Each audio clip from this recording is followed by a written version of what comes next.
नीलकंठ वर्णी ने लगभग 1 साल पहले अयोध्या से अपनी कल्याण यात्रा का प्रारंभ करते हुए सरयू नदी में कूदकर उसे पार करके जाने का मार्ग अपनाया था और आज अयोध्या से मुक्तिनाथ की ओर जाने के लिए भी उन्होंने वही मार्ग अपनाया।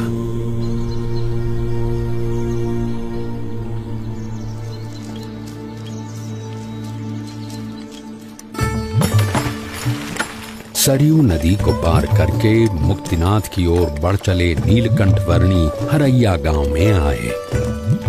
ये लीजिए, कुछ भोजन कर लीजिए वर्णी जी।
प्रणाम प्रभु।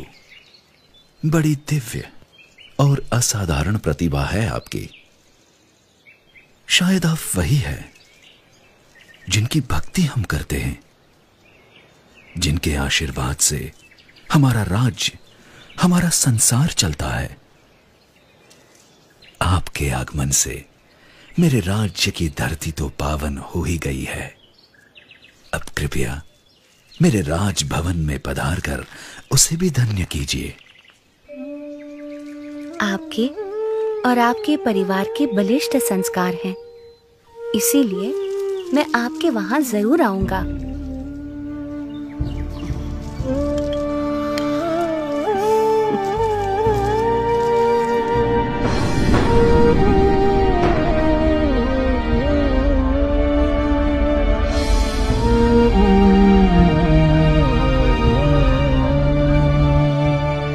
नीलकंठ वर्णी वंशीपुर गांव आ पहुंचे।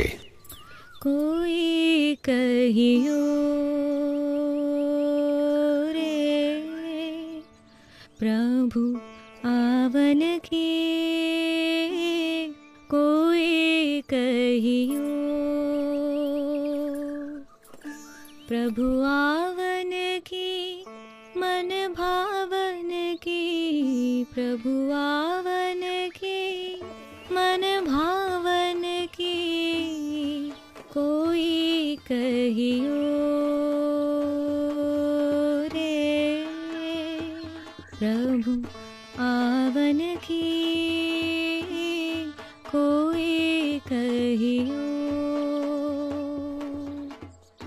आपन आवे लिख नहीं भेजे, बान परी ललचावन की, आपन आवे लिख नहीं भेजे, बान परी ललचावन की, ये दो नैना कहो नहीं माने, ये दो नैना कहो नहीं माने, नदियाँ बहे जैसे सावन की, नदियाँ बहे जैसे सावन की,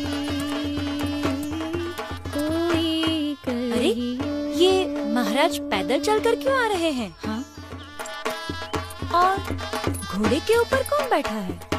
देखूं तो महाराज पैदल, अवश्य ही कोई विशिष्ट अतिथि होंगे।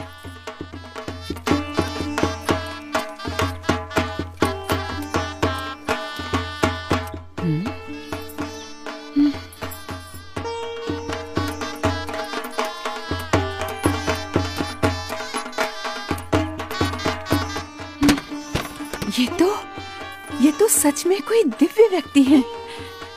सब सब चलो, उनके स्वागत की तैयारी करो। जी महारानी जी।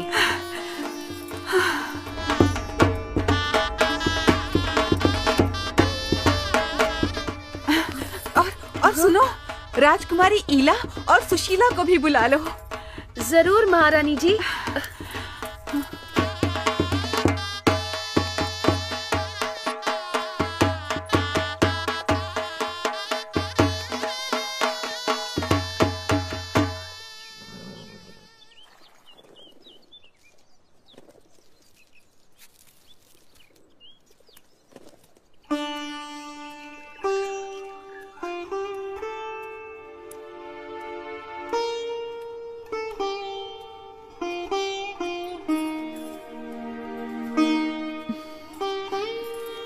प्रणाम।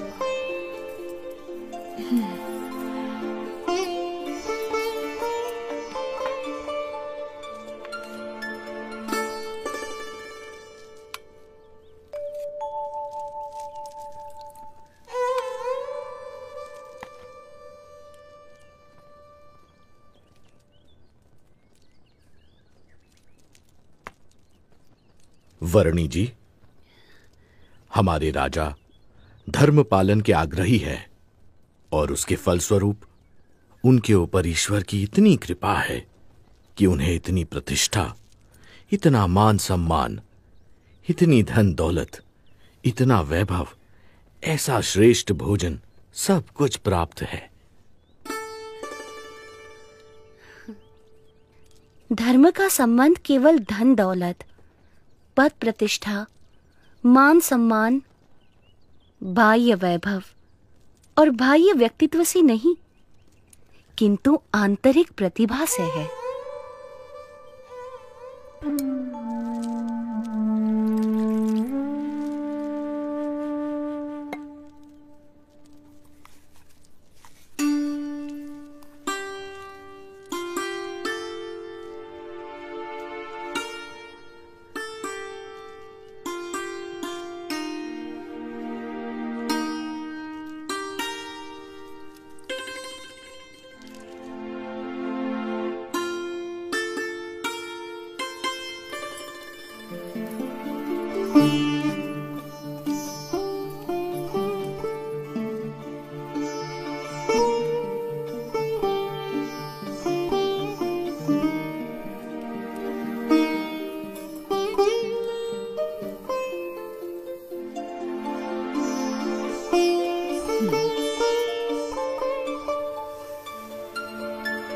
प्रभु, हमारा कोई पुत्र नहीं है।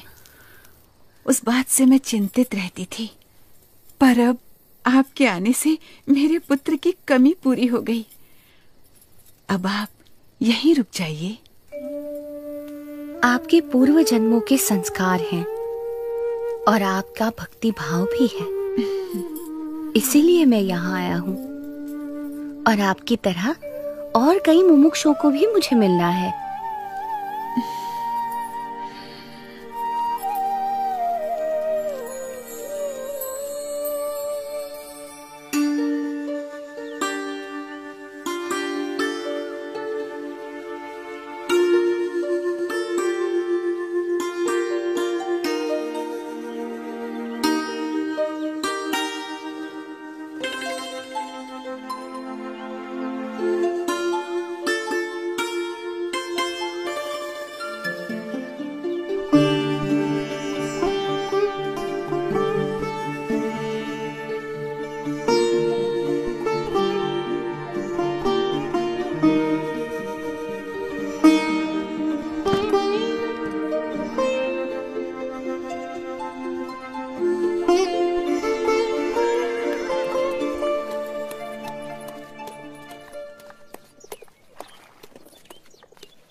मन ही मन में बड़ा मुस्कुरा रही हो, क्या सोच रही हो? सोच रही हूँ नीलकंठ वर्णी कितने महान व्यक्ति हैं, सरल जीवन और उच्च विचार। और हमारी ईला और सुशीला भी कितने भक्तिभाव से उनकी सेवा में जुड़ गई हैं।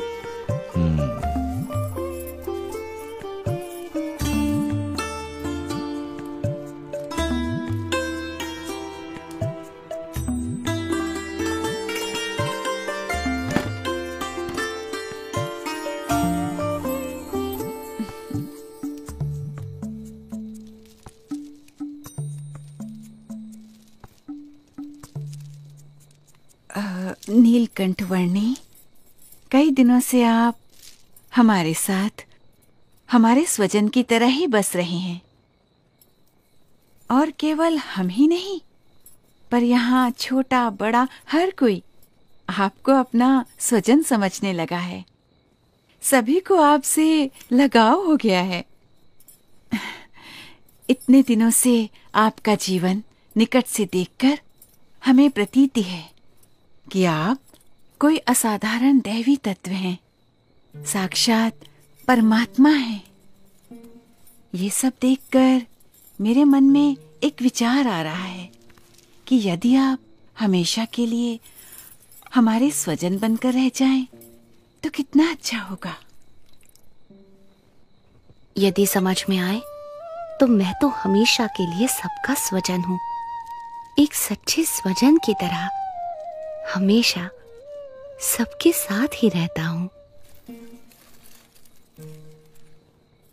अब हमारी अपेक्षा है कि हम ये सब कुछ त्याग कर आपके चरणों में न्यौछावर करके मोक्ष के काम में ध्यान दें। और हमारी सारी धन दौलत, हमारी सारी संपत्ति, हमारा राज्य और ईला और सुशीला को भी आपको सौंप दें। हमारी पुत्रियों से ब्याह करके हमारा सब कुछ स्वीकार कर लीजिए नीलकंठ।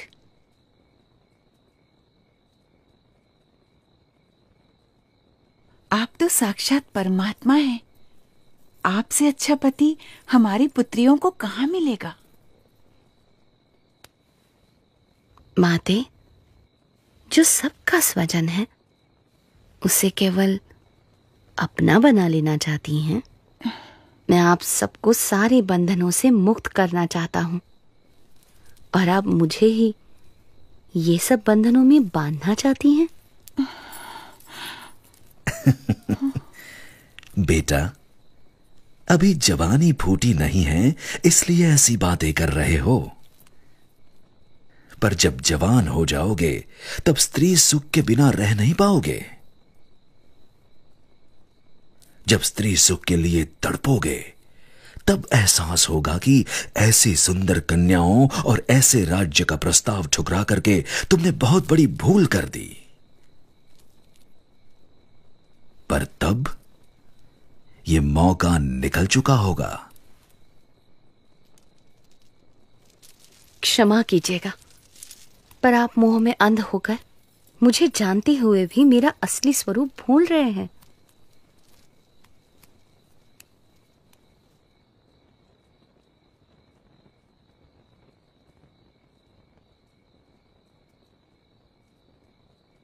यही तो माया का प्रभाव है कि जो परमात्मा की उपस्थिति में भी आपको परमात्मा का सुख लेने नहीं देता है, और ऊपर से साक्षात परमात्मा में भी माया का भाव लाकर रख देता है।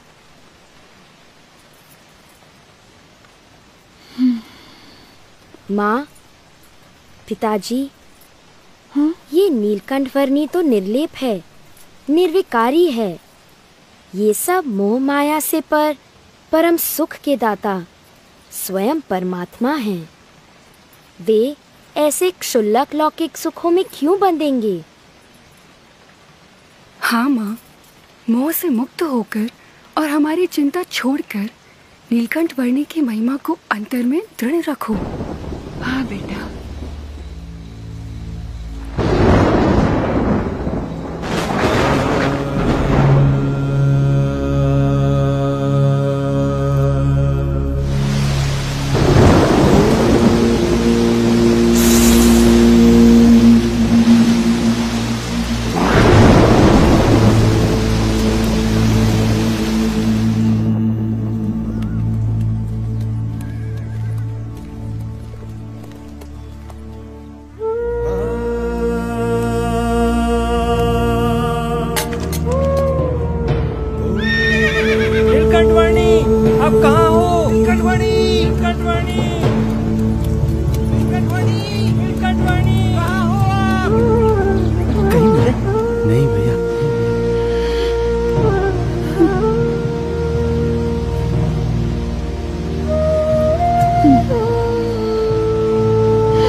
क्या हुआ?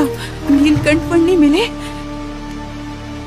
सुबह से लेकर अब तक हमने नीलकंठ वर्णी को हर दिशा में ढूंढा, पर वो कहीं नहीं मिले।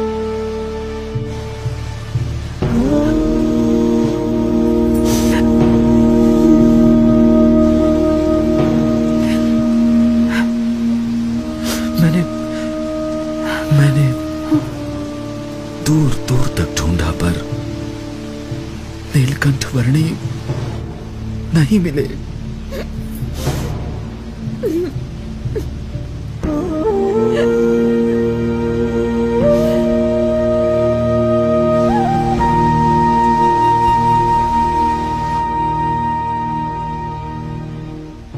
माँ, वे चले तो गए हैं, पर हमें सच्ची समझ देकर गए हैं, हमारा कल्याण करके गए हैं।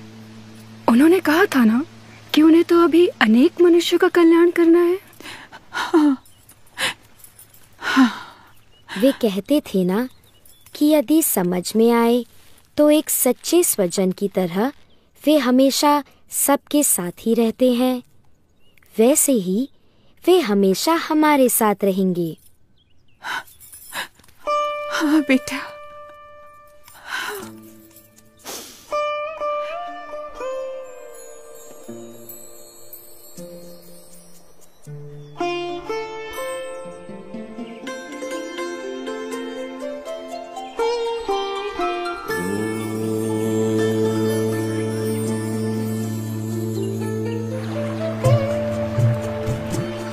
हर एक को हर बंधन से मुक्त करके परम कल्याण के मार्ग पर प्रेरित करने के लिए जिनकी ये कल्याण यात्रा थी, वो नीलकंठवर्णी किसी भी प्रकार के मायिक बंधनों में बंधकर कैसे रह सकते थे।